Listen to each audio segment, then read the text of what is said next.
un faisceau d'envie.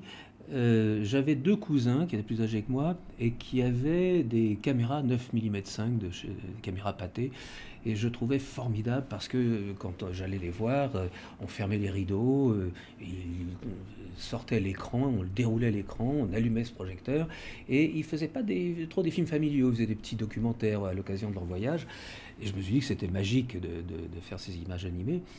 Et puis, un jour, j'ai reçu, avec le journal de Mickey auquel j'étais abonné, un catalogue d'une boutique qui était très célèbre autrefois, qui a fermé il y a peu de temps, qui s'appelait Odéon Photo, qui était une des plus grandes boutiques de photographie et de cinéma pour amateurs.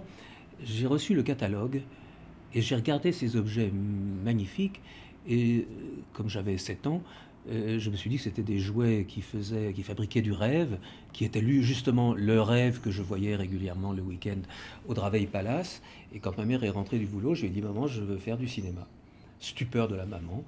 Mais finalement, mes parents, après avoir beaucoup hésité, parce qu'autour d'eux, on leur a dit quel dommage, un si bon élève, c'est comme si j'avais voulu être clown ou dresseur de singes.